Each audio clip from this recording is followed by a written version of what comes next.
प्यारे बच्चों नमस्कार। आज मैं Tekchand Sharma TGT non medical government middle school Matla कक्षा 9वीं का विषय गणित में अध्याय 6 का रेखाएं एवं कोण, रेखाएं और कोण जो हमारा अध्याय है उसका परिचय आपको करवाऊंगा कि कौन कौन से कोण इसके तहत आते हैं। वैसे आप लोगों ने पहले ही पढ़ रखा है कि कौन से कोण अधिक कोण होते हैं, कौन से न्यून कोण होते हैं। इसके अलावा हम कुछ और नए बिंदुओं पर चर्चा करेंगे, जैसे कि आप देखेंगे। देखिए, सबसे पहले हम इसकी भूमिका पढ़ने जाएंगे। भूमिका पढ़ेंगे, भूमिका में क्या क्या इस चैप्टर में आएगा। फिर जो हमारे पास आधारभूत पद और परिभाषाएं इस चैप्टर में हैं उनको पढ़ेंगे। प्रतिच्छेदी रेखाएं और अप्रतिच्छेदी रेखाएं क्या होती है उनके बारे में पढ़ेंगे। कोणों के युग्म क्या होते हैं, समांतर रेखाएं और तिर्यक रेखाएं क्या होती हैं, एक ही रेखा के समांतर रेखाएं कौन सी होती हैं और त्रिभुज का कोण योग गुण क्या होता है, ये सभी हम इस चैप्टर में, इस अध्याय में पढ़ेंगे। और उम्मीद करता हूँ कि आप सभी को ये सभी चीज़ें ढंग से समझ आएंगी और आप इनको याद भी करेंगे। तो सबसे पहले भूमिका। इस अध्याय में हम कोणों के उन गुणों का अध्ययन करेंगे जब दो रेखाएं परस्पर प्रतिच्छेद करती हैं, जैसे कि रेखा ए और A B, Rekha C D बिंदु ओ पर प्रतिच्छेद करती है। तो हमारे पास जो आमने सामने के कोण हैं, जिन्हें हम opposite angles, vertically opposite angles English में बोलते हैं, वो बराबर होंगे। यानी कि कोण ए ओ डी बी ओ सी के बराबर होगा और ए ओ सी बी ओ डी के बराबर होगा। दूसरा जो हम इस अध्याय में बात करेंगे कि जब एक रेखा दो या अधिक समांतर रेखाओं को भिन्न भिन्न बिंदुओं पर काटती है तो क्या होता है, इस पर भी हम ध्यान देंगे। देखिए, जब एक रेखा दो या अधिक समांतर रेखाओं को भिन्न भिन्न बिंदुओं पर काटी, या रेखा एम एन को, जो ये समांतर रेखाएं एम एन है, इनको रेखा एल जो है दो बिंदुओं पर काट रही है, तो हमारे पास 8 कोण यहाँ बन रहे हैं। जो एम पर जो रेखा एल काटेगी तो हमारे पास कोण 1, कोण 2, कोण 3 और 4 ये एम पर बनेंगे, और एन पर बनने वाले कोण 5, कोण 6, कोण 7 और कोण 8 होंगे। आप चित्र की सहायता से इसे बखूबी समझ सकते हैं। जो अब हमारा तीसरा बिंदु है, आधारभूत पद और परिभाषाएं। तो आधारभूत पद और परिभाषाएं में सबसे पहले रेखाखंड किसे कहते हैं, ध्यान देने वाली बात, क्योंकि रेखा और रेखाखंड में बहुत फर्क होता है। एक रेखा का वह भाग जिसके दो अंत बिंदु हो एक रेखाखंड कहलाता है। देखिए, बार बार समझा रहा हूं कि रेखाखंड रेखा का एक भाग होगा जिसके दो अंत बिंदु होंगे, उसे हम रेखाखंड कहेंगे। बहुत इंपॉर्टेंट है ये, क्योंकि रेखा के कोई भी अंत बिंदु नहीं होते हैं और जो रेखाखंड होगा उसके हमारे पास दो अंत बिंदु होते हैं। इसलिए ये बात अपने दिमाग में बिठा लीजिए कि रेखा और रेखाखंड में फर्क है। तो अब हम अगला जो किरण के बारे में पढ़ेंगे। किरण भी रेखा का एक भाग है, यानी रेखा का वह भाग जिसका एक अंत बिंदु हो एक किरण कहलाता है। देखिए, ध्यान देने वाली बात है, रेखाखंड और किरण में क्या फर्क है। रेखाखंड के दो अंत बिंदु होंगे जबकि किरण का एक ही अंत बिंदु होगा। ये बहुत ध्यान देने वाली बात है कि किरण का एक ही अंत बिंदु होगा जबकि रेखाखंड के दो अंत बिंदु होते हैं। अब हम पढ़ने जाएंगे जो सरेख बिंदु किसे कहते हैं या असरेख बिंदु किसे कहते हैं, इसके बारे में अब हम आपसे डिस्कस करेंगे। तो बच्चों, आपको किरण के बारे में बिल्कुल समझ आ गया होगा। अब सरेख बिंदु एवं असरेख बिंदु के बारे में पढ़ लेते हैं। तो यदि 3 या अधिक बिंदु एक ही रेखा पर स्थित हों तो वे संरेख बिंदु कहलाते हैं, अन्यथा वे असंरेख बिंदु कहलाते हैं। देखिए, अगर एक ही रेखा पर 3 या अधिक बिंदु हों, 2 बिंदुओं की बात नहीं हो रही है, 3 या अधिक बिंदु अगर एक ही रेखा पर हो तो संरेख कहलाते हैं, अगर एक रेखा पर स्थित ना हो तो असंरेख कहलाते हैं। देखिए चित्र की सहायता से ये 3 बिंदु मैंने लिए, ये तीनों बिंदु एक ही रेखा पर स्थित है, इसलिए हम इन्हें बोलेंगे संरेख बिंदु। अब मैंने एक रेखा पर एक बिंदु, 2 बिंदु रेखा पर लिए और तीसरा बिंदु रेखा से बाहर लिया है, इसलिए इसे हम असंरेख बिंदु कहेंगे। इसे हम क्या कहेंगे? असंरेख बिंदु। बहुत सिंपल होता है। अब कोण, भुजाएं एवं शीर्ष, ये समझना भी बहुत जरूरी है बच्चों। कोण किसे कहते हैं, भुजाएं क्या होती हैं और शीर्ष क्या होते हैं, ये समझना बहुत जरूरी है। जब 2 किरणें एक ही अंत बिंदु से प्रारंभ होती है तो वह एक कोण बनता है। ध्यान से सुनिए, जब 2 किरणें एक ही अंत बिंदु से प्रारंभ होती है, ये देखिए एक अंत बिंदु डायग्राम पर इस तरह से ये पहली किरण आ गई है, और जब दूसरी किरण इसमें हम जोड़ देंगे तो एक कोण बनता है। ये कोण बन गया है। कोण को बनाने वाली दोनों किरणें कोण की भुजाएं कहलाती हैं। कोण की भुजाएं कौन सी होंगी? जो दोनों किरणें हैं जिनसे कोण बना है, उन दोनों किरणों को हम कोण की भुजाएं कहते हैं। और जो शीर्ष है वह उभयनिष्ठ अंत बिंदु कोण का शीर्ष कहलाता है। वह बिंदु जहां से दोनों किरणें कॉमन है यानी उभयनिष्ठ है, उसे हम क्या कहते हैं? उसे हम शीर्ष कहते हैं। तो अब आपको बिल्कुल समझ आ गया होगा कि कोण क्या होता है, कोण की भुजाएं क्या होती हैं और कोण के शीर्ष बिंदु कौन सा होता है। तो याद रखिए, कोण में एक ही शीर्ष बिंदु होगा और 2 भुजाएं होंगी। तो बच्चों, जैसे कि आप पहले ही पढ़ चुके हैं कि छोटी कक्षाओं में आपने पढ़ा है न्यून कोण क्या होता है। एक बार आपको रिमाइंड करा दूं, एक न्यून कोण का माप 0 डिग्री और 90 डिग्री के बीच होता है। दूसरे शब्दों में हम कहें तो कि 0 से 90 के बीच, यानी कि जो 90 डिग्री से छोटा होगा, 0 से जो 89 डिग्री तक, यानी कि जो 90 से छोटा होगा वो न्यून कोण होगा।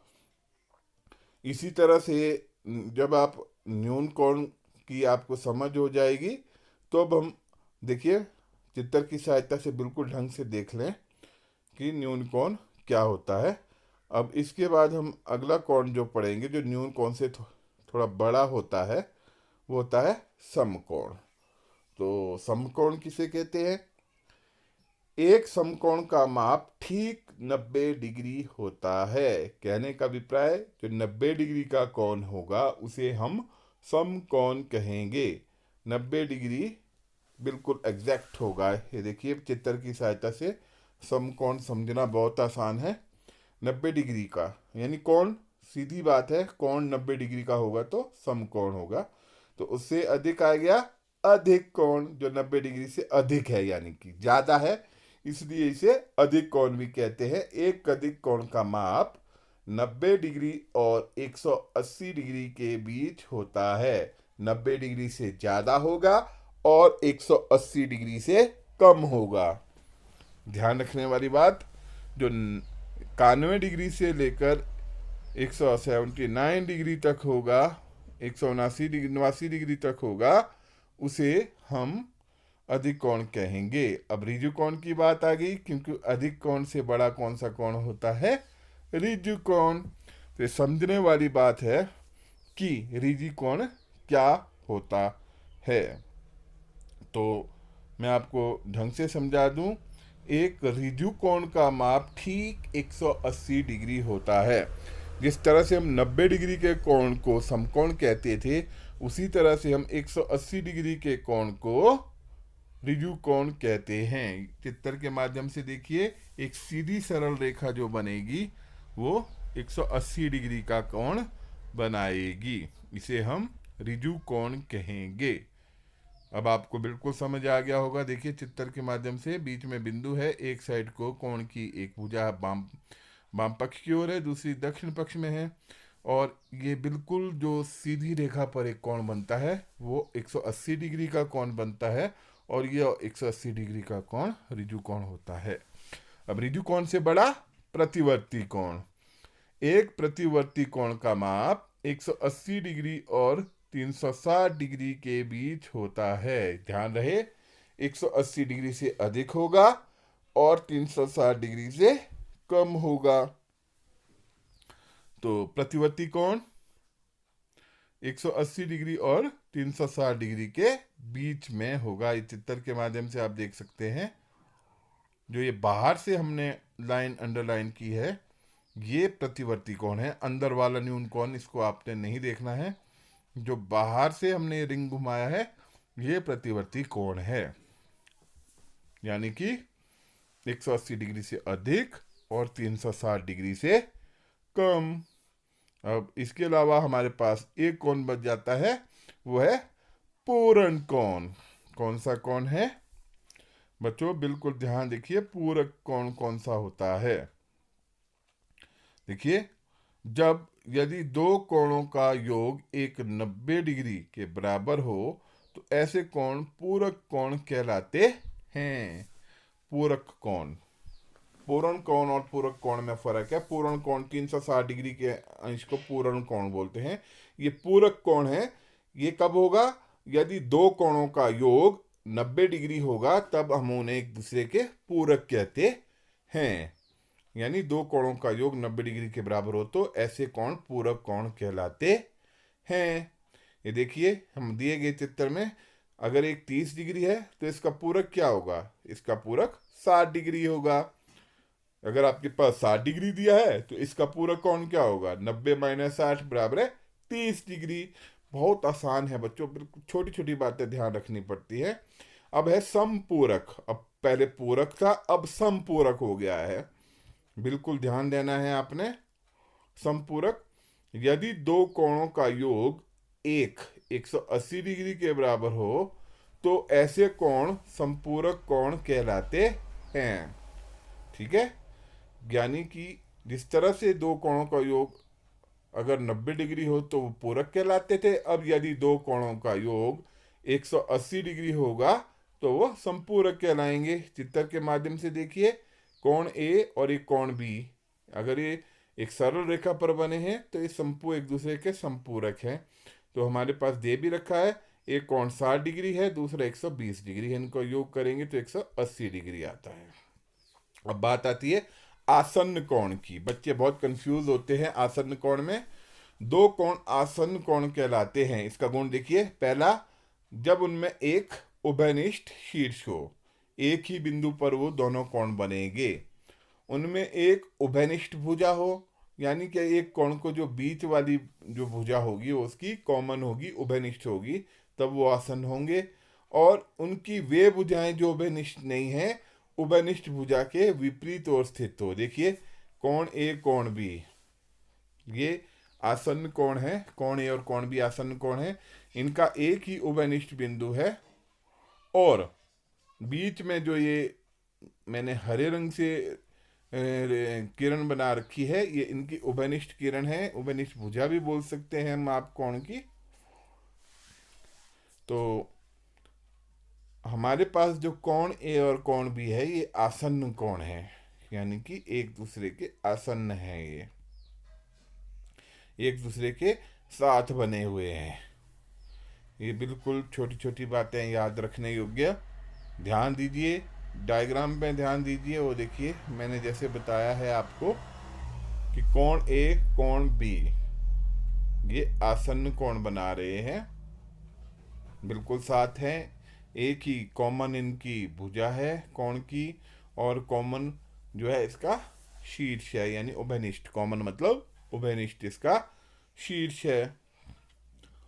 आपके लिए मैं अलग से भी देखिए बना लेता हूँ। अलग से मैंने डायग्राम बनाई है, कोण एक और कोण दो। तो इसी तरह से कोणों का एक रैखिक युग्म क्या होता है? कोणों का रैखिक युग्म, ध्यान दें तो कोणों का एक रैखिक युग्म ऐसे आसन्न कोणों का युग्म होता है जिनकी वे भुजाएं जो उभयनिष्ठ नहीं है, विपरीत दिशा में किरण होती है। देखिए कोण ए है, ये कोण बी है। अब जो हमारे पास कॉमन नहीं है, भुजाएं वो एक दूसरे के विपरीत है, यानी कि वे विपरीत दिशा में किरणें होती हैं। कहने का मतलब है जो हमारे पास ये कोण ए और कोण बी है, इनका योग कितना आएगा? इनका योग 180 डिग्री आता है।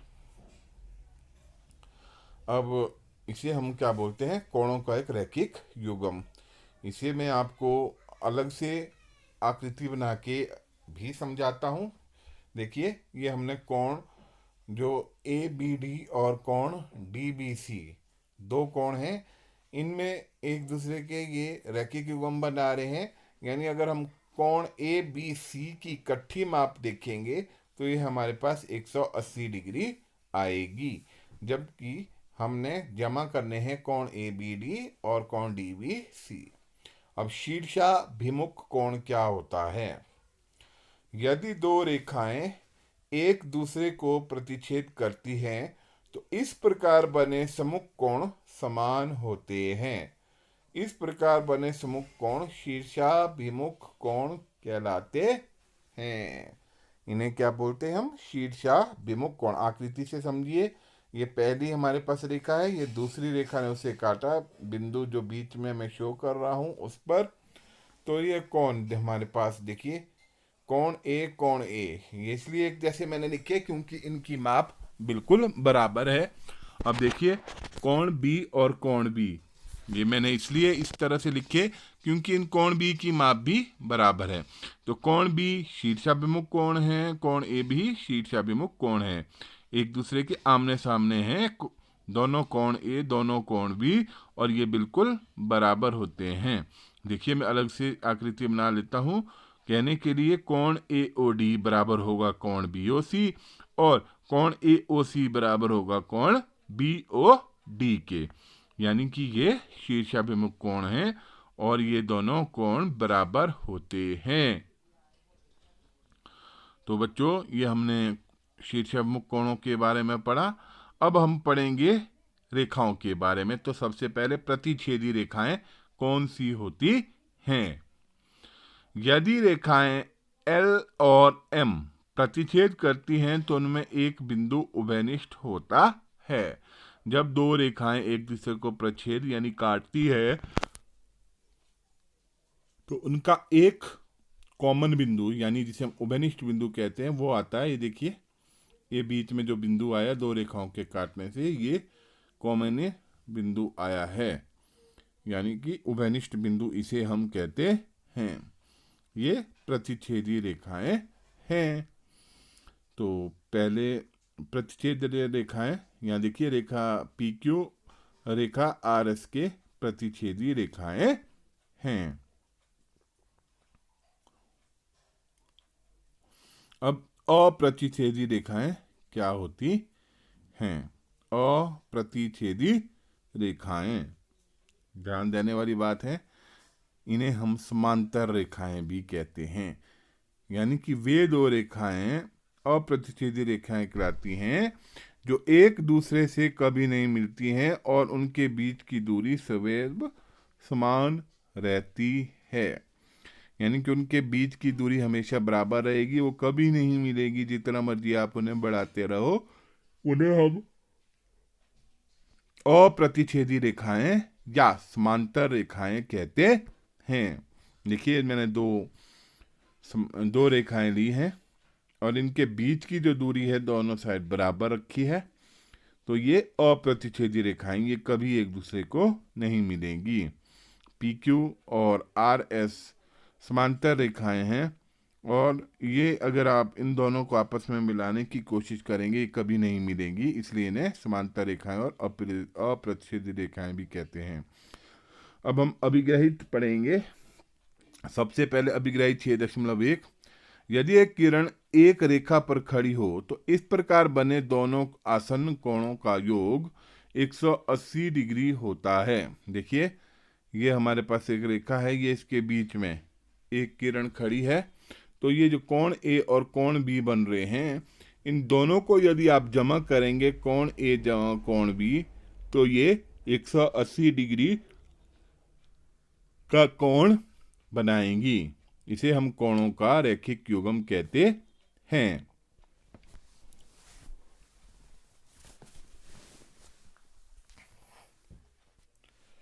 इसी प्रकार आप इसे अलग से आकृति के माध्यम से देखिए। देखिए, रेखा AC को रेखा BD ने बिंदु B पर काटा है, तो इस प्रकार बनने वाले जो ये दो कोण, कोण ABD और कोण DBC है, ये रैखिक युग्म बनाएंगे। तो ये हमारे पास अभिग्रहित 6.1 था। अभिग्रहित 6.2 पर ध्यान दीजिए, बहुत इंपॉर्टेंट है। यदि दो आसन्न कोणों का योग 180 डिग्री है तो उनकी उभयनिष्ठ भुजाएं एक रेखा बनाती हैं। ध्यान दीजिए, यदि दो आसन्न कोणों का योग 180 डिग्री है तो उनकी उभयनिष्ठ भुजाएं एक रेखा बनाती हैं। देखिए, कोण A है, एक कोण B है। अगर कोण A जमा कोण B 180 डिग्री बनता है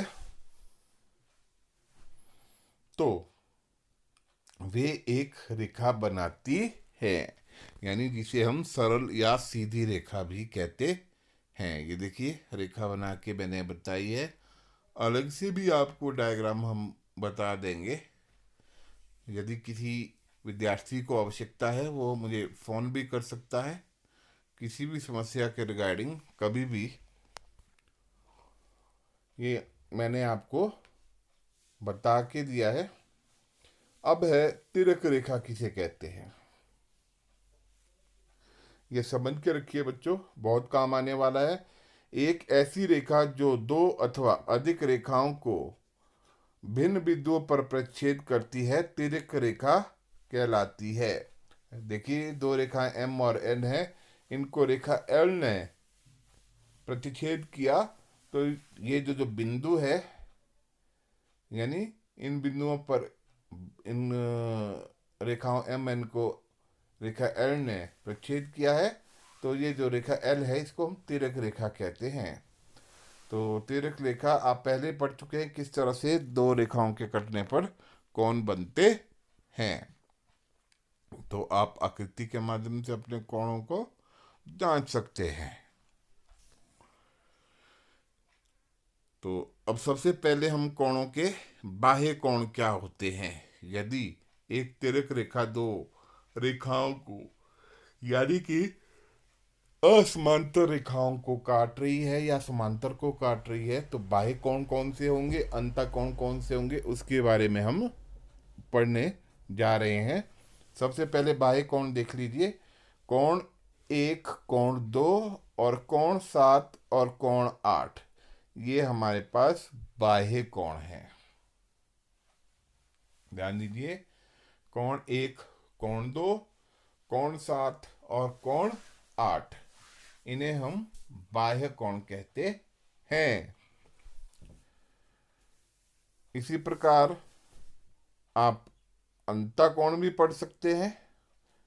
तो पहले बाह्य कोण लिख लीजिए। कोण 1, कोण 2, कोण 7 और कोण 8 बाह्य कोण है। अंतःकोण कौन होंगे, जो इन दो जो रेखाएं हैं जिन्हें तिर्यक रेखा काट रही है, जो अंदर की ओर कोण बनेंगे, उन्हें हम अंतःकोण कहते हैं।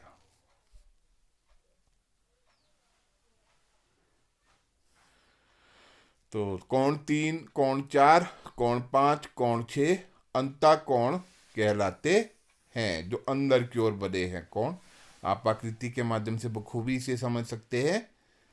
कोण 3, कोण 4, कोण 5, कोण और 6, ये अंतःकोण कहलाते हैं। अब इसके अलावा हम जो पढ़ेंगे वो होगा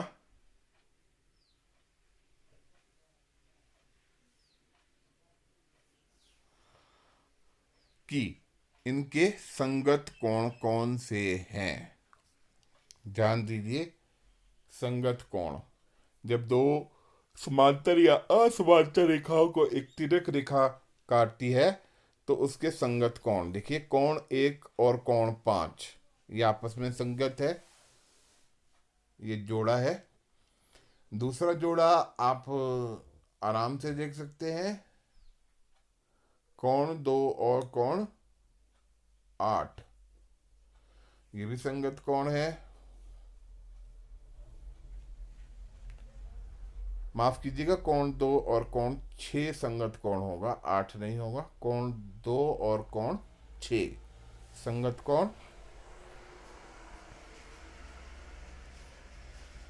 इसी प्रकार से कोण 4 और कोण 8 संगत कोण होगा। और लास्ट में अगर मैं कहूं संगत कोण होंगे कोण 3 और कोण 7।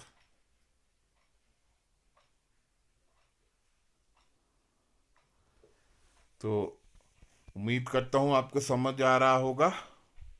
हमने पढ़े बाह्य कोण, अंतः कोण, संगत कोण। अब हम पढ़ेंगे जो सबसे इम्पोर्टेंट है, इनके गुण। यानी कि यदि दो समांतर रेखाओं को एक तिर्यक रेखा काटे तो कौन से कोण बराबर होते हैं, कौन से बराबर नहीं होते हैं, इन सभी चीज़ों को हम पढ़ने जा रहे हैं। तो ध्यान देंगे, क्योंकि हमारे पास कोण 1 और कोण 5, कोण 2 और कोण 6, कोण 4 और कोण 8, कोण 3 और कोण 7 संगत कोण बने हैं। तो इसके अलावा एकांतर अंतःकोण, ध्यान देने वाली बात इंपॉर्टेंट है, एकांतर अंतःकोण कौन से होते हैं। तो परिभाषा नोट कर लीजिए। पेन नहीं है तो आपके पास पेन ले लीजिए।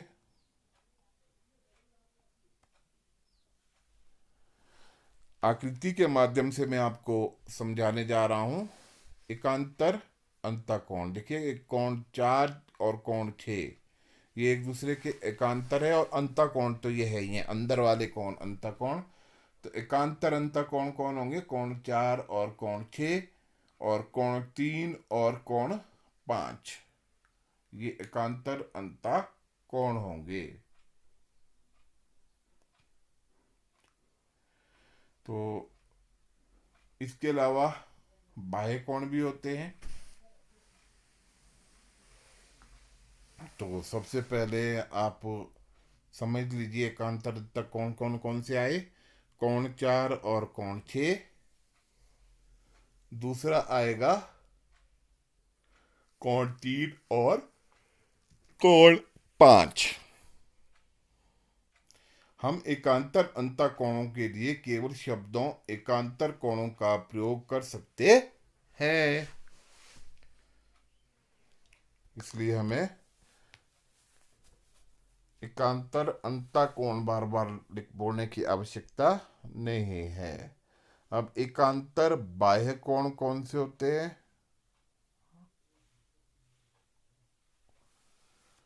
एकांतर बाह्य कोण,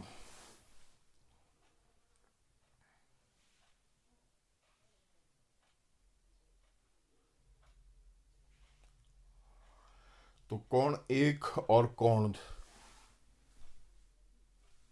जो हमारे पास है, देखिए कोण 1 बाहर कौन कौन से कोण है, बाहर है कोण 1, कोण 2, कोण 7, कोण 8। तो एकांतर बाह्य कोण होंगे कोण 1 और कोण 7 और कोण 2 और कोण 8। ये हमारे पास एकांतर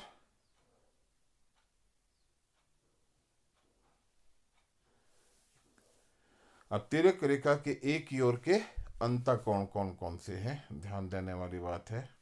तिर्यक रेखा के एक ही ओर के अंतः कोण, कोण 3 और कोण 6, कोण 4 और कोण 5, ये तिर्यक रेखा के एक ही ओर के अंतः कोण होते हैं।